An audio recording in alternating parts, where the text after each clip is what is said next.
Assalamualaikum warahmatullahi wabarakatuh. Halo guys, kembali lagi bersama saya Bobby Herian. Kali ini kita akan kembali mengomentari video dari Didi Juli yang berjudul Pak Eras buang saja kitabmu itu warisan Bapak Gereja. Kita akan langsung tonton videonya, besok akan kita komentari guys. Shalom saudaraku, salam damai sejahtera dalam kasih Kristus. Berjumpa lagi dengan saya, Didi Juli. Kita akan belajar berapologetika bersama-sama di channel ini. Beberapa hari yang lalu saya melihat video dari Pak Erastus Sabdono. Ini ya, menurut saya beliau ini bukan lagi seorang Kristen, sudah mantan Kristen itu ya, karena sudah menolak doktrin primer yaitu Allah Tritunggal. Nah, lucunya lah dia menolak warisan ajaran dari bapak-bapak gereja, namun memakai Alkitab hasil kanonisasi yang dilakukan oleh bapak-bapak gereja. Begini ya guys ya. Inilah orang yang terlalu kaku dengan dogma. Intinya dogma itu nomor satu gitu. Jadi tidak mau berpikiran terbuka, untuk berpikiran kritis tak mau ya begini. Yang penting kalau beda sama dogmanya ya sudah, berarti keluar dari Kristen. Begitu gampangnya gitu kan. Jadi gimana dia mau mendapatkan kebenaran? Kita kalau mau kebenaran itu harus berpikir terbuka, berpikir kritis dan mau keluar dari kotak gitu. Kalau dia tidak, dia seperti kata dalam tempurung. Pokoknya dogma aja. Itu disebut dengan iman buta guys. Tanpa mau menelaah, mengkaji lebih lanjut tentang pendapat orang lain gitu kan. Gereja. Ini lucu. Mari kita melihat video berikut ini.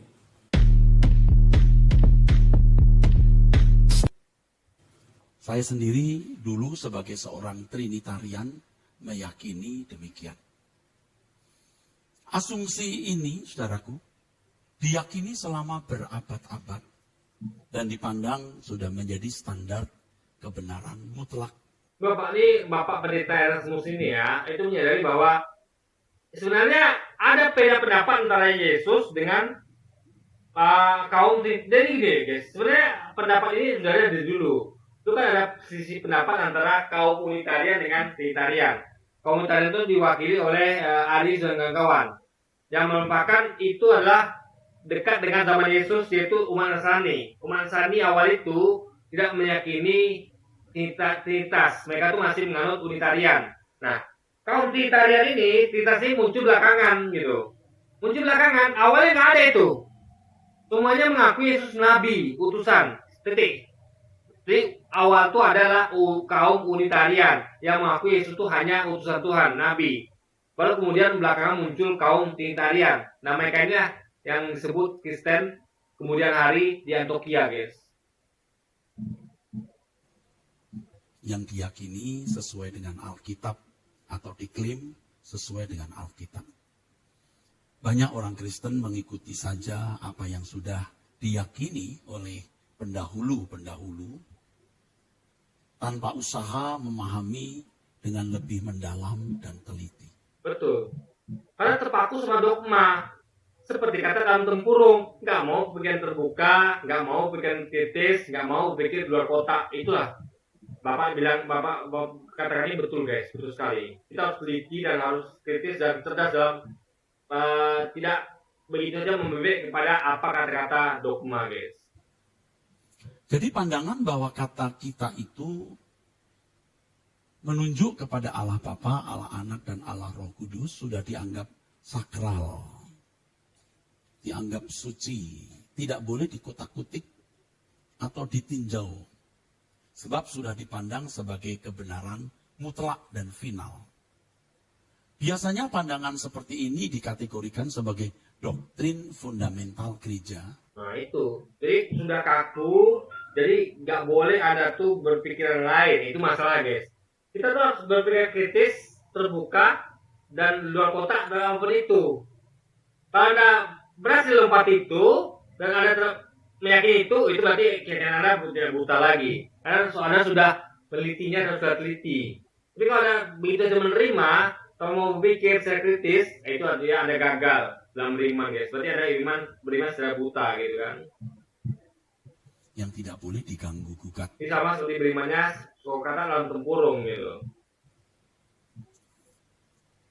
fundamental, tidak boleh diganggu gugat. Dalam hal ini fundamental kebenaran didasarkan pada pandangan manusia atau keputusan konsili. Jika ada pandangan di luar asumsi tersebut, maka segera dicap sesat atau kelompok bidat. Ya, itu terjadi. Makanya di Juli ini dikit-dikit, Injil Barnabas bidat, Injil ini bidat. Itu karena dihasilkan dogma. Tanpa dia mau mengkaji lebih lanjut gitu guys. Kalau kita tidak, kita adalah kaum berpikiran terbuka, kritis, logis. Yang kita tuh tidak hanya menerima itu saja, tapi mempertanyakan. Si Bapak ini adalah orang yang berpikir secara kritis, logis, dan cerdas. Dan dia tidak dikatakan alam terpurung, seperti di Juli dan kawan-kawannya guys. Sebenarnya ini bentuk perlawanan terhadap otoritas Alkitab. Sebab seharusnya Alkitab itu menjadi satu-satunya fundamental, bukan ajaran manusia. Betul. Bukan ajaran gereja yang diwarisi dari generasi ke generasi. Juga Pak Adi pengen bilang bahwa ada perbedaan antara ajaran gereja dengan isi Alkitab, itu poinnya. Dan itu juga diyakini umat Islam, bahwa ada perbedaan kata-kata Yesus dengan selain Yesus. Yang mana gereja itu banyak menggunakan kata-kata selain Yesus sebagai dogmanya. Contoh perkataan Paulus atau kesaksian Lukas Matius yang bertentangan dengan kata-kata Yesus. Itu banyak kita temukan gitu kan. Jadi ini adalah pikiran orang kritis yang tidak bisa saja menerima apa yang disampaikan gereja, tapi kembali cross check ke Alkitab guys. Dan jadi banyak pertentangan di situ gitu kan buktinya kan. Jadi ajaran gereja harus selalu bersedia dikoreksi. Betul. Ajaran gereja harus selalu bersedia direvisi. Betul. Bila ternyata tidak sesuai dengan kebenaran Alkitab, harus berani merubah diri. Karena Alkitab itu di atas gereja, ingat itu. Ya. Kayak Islam juga, Al-Quran, hadis harus di atas dari masjid. Nggak boleh masjid itu di atas Al-Quran atau hadis. Jadi Bapak Saudara mereka benar. Alkitab itu harus di atas gereja. Gereja harus kembali ke Alkitab, itu maksudnya guys. Jadi nggak boleh gereja itu memberikan doktrin yang bertentangan dengan Alkitabnya sendiri guys. Diri saudara. Fundamentalis atau dasar ajaran mestinya hanya didasarkan pada Alkitab. Betul. Kitab suci itu nomor 1, bukan gerejanya guys. Apa nomor 1, bukan masjidnya. Bukan doktrin warisan. Betul. Seharusnya Pak Erastus ini konsisten dengan perkataannya ya. Dia tidak mau menerima warisan, pengajaran, doktrin dari bapak-bapak gereja ya, terkhusus mengenai Tritunggal. Karena kenapa? Ya, karena itu hanya asumsi. Kalau Bapak Ibu melihat videonya secara full gitu ya, dia Karena itu bertentangan dengan isi Alkitab, itu dimaksud oleh pendeta itu guys. mengatakan bahwa ini hanya asumsi. Trinitas itu asumsi kata dia ya. Nah, tapi lucunya dia tetap memakai Alkitab, hasil kanonisasi dari bapak-bapak gereja. Begini ya, bukan berarti ketika bapak-bapak gereja mengkanonisasi Alkitab, artinya mereka mengikuti Alkitab belum tentu, ngerti nggak? Jadi orang yang mengkanonisasi sesuatu belum tentu mengikuti itu, ngerti? Contoh, undang-undang di pemerintah, apa pemerintah mengikuti? Belum tentu. Hukum dibuat oleh pemerintah, apa mengikuti? Belum tentu. Buktinya KPK ada yang korupsi, buktinya KPK ada macam-macam, buktinya ada pemerintah korupsi. Jadi si pembuat hukum belum tentu, bahkan yang buat hukum lah itu ya, bukan yang mengkanonisasi, yang buat hukum bahkan itu bisa jadi bertentangan dengan hukum. Jadi, itu pemikiran yang salah bahwa orang yang mengkanonisasi Alkitab atau orang yang membuat hukum itu pasti ikuti itu. Enggak itu logikanya ya. Itu adalah logika yang salah gitu loh. Tanpa bapak-bapak gereja tidak akan pernah ada Alkitab yang dipegang oleh Pak Erastus dan pengikutnya ya. Tanpa bapak-bapak gereja, kekristenan tidak akan ada sampai sekarang. Begini guys ya. Kalau tidak ditemukan oleh bapak gereja, yang juga bisa gitu. Ngerti nggak? Ini hanya masalah kemauan. Ingat ya. Kebetulan yang menemukan atau yang kanonisasi itulah bapak gereja. Kebetulan saja gitu. Ya. Kalau tidak bisa yang lain gitu. Ya kan? Nah, Sama misalnya kayak yang menemukan Injil Barnabas atau yang lain gitu. Intinya adalah dan ingat ya, bukan masalah kalau tidak ada bapak gereja, tidak ada Kristen, bukan itu masalahnya. Kita tidak jadi dia ini seperti menosatukan dogma gereja, dia menosatukan. Dia lupa bahwa Alkitab itu yang utama. Yang diinginkan oleh pendetanya adalah agar kembali kepada Alkitab gitu. Walaupun Anda yang mengkanonisasi, Anda tidak boleh keluar dari yang Anda kanonisasi, itu poinnya guys. Jadi Bapak ini berfokus pada kitabnya, bukan pada jasanya gitu. Ngerti nggak? Kayak orang yang berjasa untuk membuat undang-undang. Tapi kalau dia melanggar, ya kan? Kita tidak menghilangkan jasanya, tapi tetap kita kritik kelakuannya, kan gitu. Bukan berarti dengan dia berbuat salah, dia karena jasanya telah membuat undang-undang, kita lupakan itu, nggak bisa gitu guys. Itu porsi beda. Ketika Bapak gereja misalnya berberitanya adalah menyimpang di Alkitab, itu tetap kita kritik, ya. Tapi ketika dia jasanya kita lupakan, ketika dia mengkanonisasi itu, jadi itu dua hal yang berbeda. Yang nggak boleh disatukan gitu kan. Itulah yang tidak dipahami oleh Juli ini logikanya kan. Karena kenapa? Karena bapak-bapak gereja inilah yang membuat kekristenan ada sampai saat ini. Mereka bukan hanya membela iman Kristen, tetapi mereka rela mati demi imannya kepada. Jadi rela mati belum tentu membuktikan iman itu benar, ya, belum tentu. Ya, ingat. Ada orang yang rela mati misalnya untuk wanita. Ada orang ya misalnya dia meyakini bahwa dia harus nikah dengan wanita itu. Sehingga bahkan dia bukan hanya bunuh diri, bahkan dia butuh wanita yang disukainya itu, cintanya itu hanya karena nggak ingin wanita itu nikah orang lain. Jadi keyakinan untuk mati itu bukan berarti itu benar. Itu masalahnya guys, harus dipahami kan.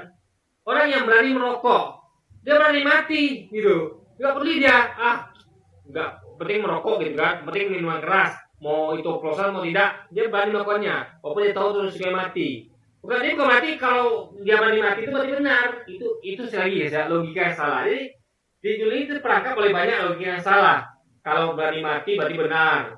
Kalau ya yang kanonisasi berarti mengikuti, enggak begitu logikanya. Itu makanya bahaya kalau orang-orang kayak di Juli berpikiran seperti itu. Bahaya sekali. Menjadi sesuatu itu sangat dangkal gitu dan tidak masuk akal ya. Patokan apakah orang itu mengikuti ajaran itu bukan karena dia yang mengkanonisasi. Patokan orang itu benar itu bukan karena dia berani mati untuk apa yang dibelanya. Enggak begitu guys logika pikirnya. Contoh lagi penjajah Belanda itu berani mati loh guys. Mereka tuh mempertaruhkan nyawa untuk menjadi Indonesia loh. Ketika mereka datang ke Indonesia, mereka tahu risikonya mati karena menghadapi pejuang Indonesia. Jadi mereka melakukannya kenapa? Apakah mereka benar? Tidak, mereka salah. Tapi tidak ada hubungan dengan berani mati itu guys, tidak ada hubungannya. Allah Tritunggal. Kalau ada orang Kristen, entah itu jemaat, majelis, pendeta ataupun teolog yang menolak bapak-bapak gereja hanya karena mereka hidup ribuan tahun yang lalu, saya pikir mereka ini orang-orang aneh. Bukan menolak bapak gereja karena hidup ribuan tahun lalu. Tapi pendeta ini adalah mereka ini sudah berbeda dengan Alkitabnya, itu masalahnya. Bukan jadi masalah pendeta ini adalah bukan fase hidupnya berapa lama atau kapan, tapi apakah mereka itu sesuai apa dengan Alkitab yang mereka kanonisasi itu dia guys. Kenapa? Karena bapak-bapak gereja yang mereka tolak ini adalah murid-murid langsung dari para rasul. Jadi mereka adalah murid dari orang-orang saksi mata yang mengajarkan apa yang diajarkan oleh Tuhan Yesus Kristus kepada mereka. Jadi ilmunya orang-orangnya. Guys, ingat ya. Ada banyak sekali orang-orang yang mengaku sebagai rasul, ya, sebagai Yesus. Pasti tidak, Yesus tidak mengenal mereka, ya. Yesus tidak pernah mengenal mereka gitu. Banyak sekali itu. Ingat, Yesus pernah berkata bahwa waspadalah terhadap nabi-nabi palsu, ya. Mereka datang kepadamu menyamar si domba. Ini mereka tuh menyamar si domba, alias pura-pura sebagai pengikut Yesus, rasulnya Yesus, pengikut Yesus, ya. Tapi sebenarnya mereka adalah serigala buas. Itu guys. Itu peringatan Yesus terhadap orang-orang yang mengaku sebagai murid atau rasulnya. Mereka akan datang kepadamu seperti menyamar seperti domba. Sesungguhnya mereka bukan domba, tapi mereka adalah serigala buas. Maksudnya adalah mereka tuh mau robek, mengubah ajaran Yesus sendiri. Nah itu peringatan Yesus. Kenapa tidak kalian waspadai gitu kan?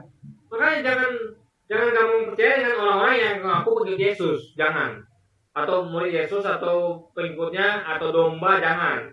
Bisa jadi mereka adalah nabi palsu, gitu. Yang datang kepadamu menyamar si domba, tapi sungguhnya mereka serigala buas. Mereka bukan domba, bukan pengikut Yesus, tapi mereka adalah serigala yang buas. Yang menolak bapak-bapak gereja ini tidak seberapa dibandingkan dengan bapak-bapak gereja. Saya mau tanya, pangkatmu apa sehingga menolak bapak-bapak gereja?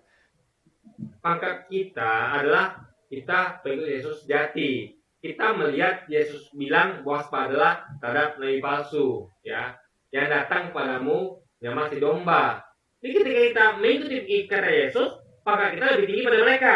Mereka hanya pangkat bapak gereja ini hanya pangkat secara struktural yang mereka buat sendiri. Ingat, bapak gereja itulah pangkat yang mereka buat sendiri, ya. Mereka membuat otoritas kalau mereka itu bapak gereja. Itu tidak lebih tinggi dibandingkan kata-kata Yesus. Ingat, yang paling tinggi adalah pertama kata-kata Yesus, ya. Karena itu adalah harus kita ikuti kata-kata Yesus. Bapak gereja itu adalah institusi yang mereka buat sendiri.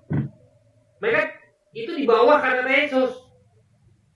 Ya, ingat, nomor satu itu paling tinggi adalah kata Yesus. Kalau mereka bertentangan kata Yesus, mereka tidak apa-apanya, setinggi apa pangkat mereka gitu kan. Jadi pangkat itu hanyalah hiasan, hanyalah buatan.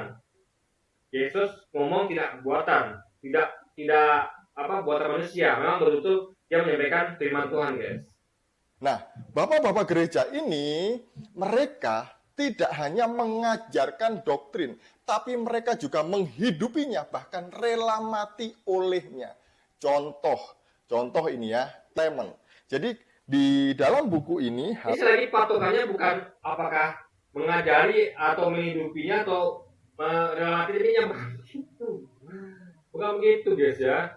Anda lihat sekarang ada yang di Islam itu yang bom diri. Mereka tuh mengajari orang untuk ngebom guys. Anak mereka tuh, mereka menghidupi kajian bom itu loh. Dan mereka mau mati demi itu kan. Mereka melakukan bom diri. Apa itu benar? Belum tentu. Memang salah gitu kan. Jadi bukan itu patokannya gitu loh. Ini logikanya gimana di dunia itu kan? Halaman yang ke-180, di sini dicatat bahwa Clement itu adalah murid dari Rasul Petrus. Dia percaya kepada Yesus oleh karena pelayanan Rasul Petrus. Dan Clement itu dihukum mati sebagai seorang martir pada masa pemerintahan Kaisar Trajanus. Jadi di hadapan orang banyak dan juga keluarganya, dia diminta untuk menyangkal Yesus dan menyembah berhala. Namun ingat, bangsa Romawi perang dengan Persia, ya. Persia penganut penyembah dewa api, ya. Tuhannya api. Romawi tuhannya siapa? Ya, tuhannya adalah dewa matahari waktu itu, ya. Sekarang Yesus. Nah, itu mereka bertempur nggak mati-matian demi politik, demi agamanya. Apakah mereka benar? Belum tentu, gitu. Atau kaum penyembah sapi di India misalnya, mereka bertempur lawan negara lain. Ya, mereka ingin, bahkan mereka bertempur dengan umat Islam. Mereka marah ketika umat Islam itu memakan sapi mereka yang mereka tuhankan. Apakah mereka benar? Tidak. Mereka tersalah karena memakan sapi. Meskipun mereka berani mati untuk melawan umat Islam, guys, gitu. Yang memakan sapi mereka, apa yang mereka tuhankan itu, guys. Pun dia menolak. Kemudian Kaisar Trajanus menyuruh orang untuk mengikatkan jangkar di lehernya dan kemudian dilempar ke laut. Nah, sebelum mati sebagai martir, Clement itu mengatakan demi Allah yang hidup. Jangan lupa juga ada Yesus ngomong gini ya. Orang-orang yang menyemburkan kebohongan akan binasa. Ya. Juga Yesus sudah ngomong bahwa orang yang berani mengatakan sesuatu yang tidak pernah aku katakan atau berani mengatakan sesuatu yang tidak pernah aku perintahkan untuk ajarkan kepadanya, orang itu harus mati. Nah, itu Yesus ngomong loh, hati-hati. hati-hati ya. Ada tahu nggak ada ayat yang bilang begitu? Ya, orang yang menyembunyikan kebohongan akan binasa. Artinya orang itu binasa kalau dia menyembunyikan kebohongan. Jadi ketika orang binasa, cek dulu. Bukan berarti dia benar. Bisa jadi seperti yang saya katakan, orang yang menyembunyikan kebohongan akan binasa. Bisa jadi dia kena dari ancaman Yesus, yaitu dia menyembunyikan kebohongan. Atau yang tadi, orang yang berani mengatakan apa yang tidak pernah aku katakan atau aku perintahkan untuk katakan atau ajarkan padanya, orang itu harus mati. Artinya orang mati ini bukan belum tentu karena dia benar. Bisa jadi karena orang ini berani mengatakan apa yang Yesus pernah katakan, yaitu akulah Tuhan dan sembahlah-Aku, dan berani mengajarkan apa yang tidak pernah Yesus katakan itu. Bisa jadi mati akan itu. Makanya cek dulu. Bukan berarti semua orang mati itu adalah benar. Bukan. Nah itu guys, pikirnya. Makanya lihat, kunci adalah kata-kata Yesus. Yesus pernah ngomong apa? Itu patokan kita. Bukan orang ini mati, kita percaya, bukan begitu. Mati karena apa dulu? Jangan-jangan kena dari apa yang Yesus ancaman tadi gitu. Apakah dia berkata menimbulkan kebohongan, atau dia berani mengatakan apa yang pernah Yesus katakan, atau perintahkan untuk katakan atau ajarkan kepadanya guys. Bisa jadi begitu gitu kan. Tuhan Yesus Kristus yang hidup dan Roh Kudus. Jadi doktrin Tritunggal ini disampaikan oleh Clemens sebelum ajal menjemputnya. Kalau ada orang yang meragukan kesaksian dari Clemens ini, dia harus membaca Filipi pasal 4 ayat yang ketiga. Mari kita baca. Bahkan Filipi bukan kata-kata Yesus. Itu masalahnya ya. Ingat, kita berpegang pada kata Yesus. Makanya Bapak tadi ingin mengatakan bahwa kembali ke kitab, kembali ke Injil, kembali ke kata Yesus gitu. Ini Bapak gereja harus kembali kepada Yesus itu intinya guys. Ini bukan kata Yesus lagi ya. Filipi ini bukan kata Yesus. aku minta kepadamu juga, Sun Sugos, temanku yang setia, tolonglah mereka. Karena mereka telah berjuang dengan... Nah ini bukan kata Yesus, tapi kata-kata selain Yesus. Ada mereka itu ya. Ada kitab suci yang berisi selain kata-kata utusan Tuhan, Nabi Tuhan. Itu masalah namanya guys ya kan. Karena kita tahu yang ofisial itu adalah utusan Tuhan Nabi. Itu adalah orang yang spesial, yang ofisial, yang resmi untuk menyampaikan firman Tuhan 100%. Selain mereka tidak ada yang ofisial. Baik itu murid-muridnya, pengikutnya, sahabatnya, tidak ada yang berhak untuk menyampaikan firman Tuhan selain para nabi Tuhan yang merupakan ofisial. Itu poinnya. Jadi kalau ada orang-orang selain Yesus seperti yang ini, itu dia tidak berhak menyampaikan firman Tuhan. Dan ini bukan firman Tuhan, memang pendapat mereka pribadi guys. Itu bahayanya. Ketika kitab suci itu bercampur dengan bukan hanya firman Tuhan, tapi juga kesaksian pendapat pribadi manusia yang bukan ofisial, resmi, nabi atau utusan Tuhan guys. Aku dalam pekabaran Injil bersama-sama dengan Clemens dan kawan-kawanku sekerja yang lain yang nama-namanya tercantum dalam kitab kehidupan. Kemudian yang kedua adalah Ignatius dari Antioquia.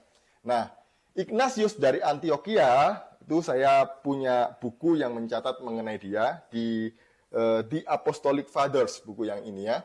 Nah, Ignatius berkata demikian. Sesungguhnya Allah itu esa. Ia telah menyatakan dirinya sendiri melalui Yesus Kristus putranya, yaitu firman-Nya yang keluar dari keheningan. Ya, ini bukan kata-kata Yesus. Tadi ini bertanya dengan kata Yesus. Yesus tidak pernah ngomong sendiri, nggak pernah. Dia mengatakan bahwa demikianlah mereka mengenal engkau satu-satunya benar. Artinya, selain engkau itu, alias kalau Yesus ngomong engkau, berarti bukan ngomong aku. Karena engkau adalah sesuatu di luar dirinya. Berarti Allah benar itu bukan Yesus. Karena Yesus bukan engkau.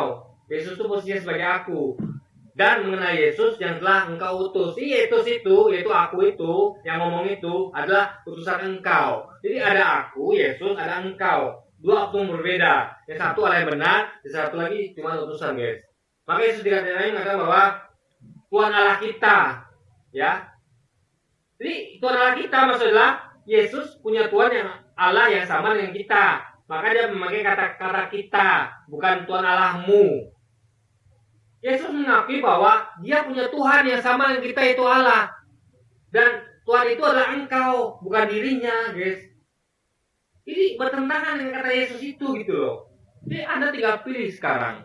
Anda mau ikut Yesus atau mau ikut dari si Ignatius ini, guys, atau dengan kawan-kawannya. Kekal. Sangat Kalau saya ikut Yesus kan, jelas saya ikut Yesus, guys. disayangkan bahwa Pak Erastus ini menolak kebenaran Alkitab dengan menyangkal Allah Tritunggal. Bukan. Pak Erasmus ini tidak sedang menyangkal Alkitab. Dia menyangkal Pak gereja yang dinilainya tidak sesuai dengan Alkitab gitu, guys. Ya, meskipun mereka mengkanonisasi Alkitab, meskipun mereka biasa terhadap kristenisasi, tapi mereka itu bertentangan dengan Alkitab. Itu poinnya. Oke, guys, jadi mungkin sekian dulu aja video kita ini dan sampai jumpa lagi di video selanjutnya. Wassalamualaikum warahmatullahi wabarakatuh, guys.